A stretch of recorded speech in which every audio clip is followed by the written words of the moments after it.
morning students. I am your maths teacher. Today I am going to explain you about chapter number 6, lines and angles.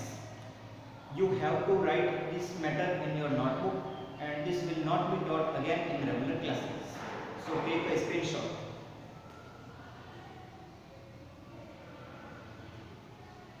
Now, first definition is angle. What is an angle? An angle is formed when two line segments have a common end point. जब दो line segment का एक ही common point होता है तो उन दोनों line segment के बीच में जो बनता है उसको अपन बोलते हैं एंगल। नेक्स्ट है टाइप्स ऑफ एंगल्स की। एंगल्स कितने टाइप्स के होते हैं? टोटली एंगल 6 टाइप्स के हैं। फर्स्ट नंबर है एक्यूट एंगल। क्या होगी इसकी definition? The angle whose measure is less than 90 degree is called an acute angle. Next is right angle. The angle whose measure is equal to 90 degree is called right angle. Next is obtuse angle. The angle whose measure is more than 90 degree is called obtuse angle. Next is straight angle. The angle whose measure is equal to 180 degree is called straight angle. Next is reflex angle. An angle whose measure is more than 180 degree but less than 360 degree is called reflex angle. And the last is complete angle, which is equal to 360 degree. Next है pairs of angles. इनके बारे में definition पढ़ेंगे। First number है complementary angles, यानी two angles whose sum is 90 degree are called complementary angle. It means अगर दो angles का सम 90 डिग्री के इक्वल आ जाए तो उन दोनों एंगल्स को अपन कॉम्प्लीमेंट्री एंगल्स बोलेंगे। जैसे कि इस डायग्राम में एक एंगल है 30 डिग्री और दूसरा एंगल है 60 डिग्री। जब अपन इन दोनों एंगल्स को ऐड करते हैं तो 90 डिग्री के इक्वल आता है। इसका मतलब ये दोनों एंगल्स भी कॉम्प्लीमेंट्री हैं। इसी टाइप से दो एंगल अगर अपन बात करें 45 डिग्री और 45 डिग्री तो वो भी कॉम्प्लीमेंट्री एंगल्स होंगे। अगर अपन बात करें 20 डिग्री एंड 70 डिग्री तो इनका सम भी 90 डिग्री आता है, तो वे भी कॉम्प्लीमेंट्री एंगल्स होंगे। नेक्स्ट है सप्लीमेंट्री एंगल्स। जिस तरीके से कॉम्प्लीमेंट्री एंगल्स में दो एंगल्स का सम 90 डिग्री होता है, वैसे ही सप्लीमेंट्री एंगल्स वो एंगल्स होते हैं जिनमें दो एंगल का सम होता है 180 डिग्री। जैसे इस डायग्राम में एक एंगल है 60 डिग्री और दूसरा एंगल है 120 डिग्री। जब अपन इन दोनों एंगल्स को ऐड करते हैं तो इन दोनों का सम आता है 180 डिग्री। इसका मतलब ये हुआ कि ये दोनों एंगल सप्लीमेंट्री एंगल्स। इसी टाइप से दूसरा एग्जांपल, अगर वन एंगल 80 डिग्री और दूसरा 100 डिग्री है तो इनका सम भी 180 डिग्री आता है। इसका मतलब ये भी सप्लीमेंट्री एंगल्स होते। नेक्स्ट डेफिनेशन है vertically opposite angles. When two lines intersect each other then the angles formed opposite to each other are called vertically opposite angles. It means जब दो लाइन एक दूसरे को इंटरसेक्ट करती हैं तो अपोजिट साइड में बनने वाले एंगल्स ये होंगे वर्टिकली अपोजिट एंगल। जैसे एंगल 1 के अपोजिट डायरेक्शन में बन रहा है एंगल 3 और एंगल 2 के अपोजिट डायरेक्शन में बन रहा है एंगल 4, तो ये एंगल्स हुए वर्टिकली अपोजिट एंगल्स। अब इन वर्टिकली अपोजिट एंगल्स से रिलेटेड एक रूल है कि जो भी दो वर्टिकली अपोजिट एंगल्स बनते हैं वो दोनों आपस में इक्वल होते हैं। जैसे यहाँ पे एंगल 1 और एंगल 3 वर्टिकली अपोजिट है तो ये दोनों एंगल आपस में इक्वल है।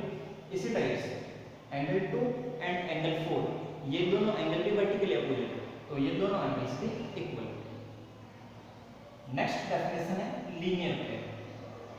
A pair of two adjacent angles whose initial point is common on the same line is called a linear pair. It means एक लाइन इसके ऊपर एक पॉइंट, इसी एक पॉइंट के ऊपर दो एडजेसेंट एंगल्स हैं तो ये बनाएंगे लीनियर फॉर्म। तो ये दोनों एंगल्स लीनियर पेयर के अंदर आते हैं। और लीनियर पेयर से रिलेटेड एक रूल है कि इन दोनों एंगल्स का सम 180 डिग्री होता है। मतलब लीनियर पेयर के अंदर जो दो एंगल्स बन रहे हैं वो दोनों एंगल्स कैसे होंगे? सप्लीमेंट्री एंगल्स होंगे।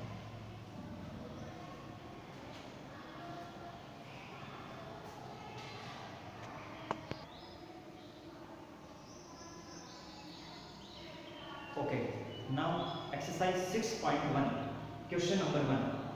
It is the diagram. In this diagram, the given information is angle AOC, this angle plus angle BOA, this angle plus this angle. The sum of these two angles is given 70 degree. and the angle BOD, this angle is given 40 degree.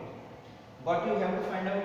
You have to find angle BOE, this angle, and angle COE, this angle. These two angles you have to find. तो कैसे करेंगे? सबसे पहले ये दोनों line, ये line और ये लाइन आपस में एक दूसरे को इंटरसेक्ट करती है, तो आपस में अपोजिट बनने वाले एंगल्स, ये दो एंगल्स वर्टिकली अपोजिट एंगल्स होंगे जो कि आपस में इक्वल होंगे। इसका मतलब ये एंगल अगर 40 डिग्री है तो ये वाला एंगल भी 40, तो मैंने लिखा एंगल AOC, ये वाला angle equal to angle BOD, ये वाला एंगल, ये दोनों एंगल इक्वल होंगे because of vertical opposite angle. तो इसका मतलब हुआ AOC, ये वाला एंगल भी किसके इक्वल हो जाएगा? 40 डिग्री के इक्वल। अब एंगल AOC, ये वाला एंगल, प्लस BOE, ये वाला एंगल, इन दोनों एंगल का सम 70 डिग्री जो कि क्वेश्चन में दे रखा है, तो मैंने ऐसे कैसे वापस लिखा? अब एंगल AOC, इसकी वैल्यू अपने पास है 40 डिग्री, तो इसके नीचे लिखा 40 डिग्री, प्लस एंगल BOE, ये एज इट इज चलेगा, ये 40 डिग्री उधर जाएगा तो माइनस में, और माइनस करने पर आएगा 30 डिग्री, यानी एंगल BOE इसकी वैल्यू कितनी आ चुकी है अपने पास? 30 डिग्री। अब अपने को फाइंड आउट करना है ये वाला एंगल COE, और ये एंगल भी आ चुका है अपने पास 40 डिग्री। अब अपन जानते हैं कि एक लाइन के ऊपर, एक पॉइंट के ऊपर एक तरफ बनने वाले सारे एंगल्स का सम कितना होता है? 180 डिग्री। इसका मतलब इन तीनों एंगल्स का सम होगा 180 डिग्री। तो मैंने लिखा angle AOC plus angle COE, ये बीच वाला एंगल, प्लस एंगल BOE, ये तीसरा वाला एंगल, इन तीनों एंगल का सम 1 है।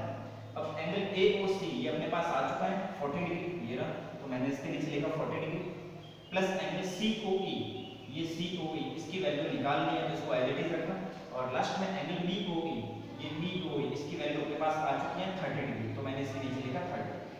ये COE एज इट इज चलेगा, 40 प्लस 30 70 डिग्री, ये 70 डिग्री उधर जाकर हो जाएगा माइनस में, और जब इसको माइनस करेंगे तो आएगा आंसर 110 डिग्री, मतलब COE। तो अपन ने ये दोनों एंगल फाइंड आउट कर लिए।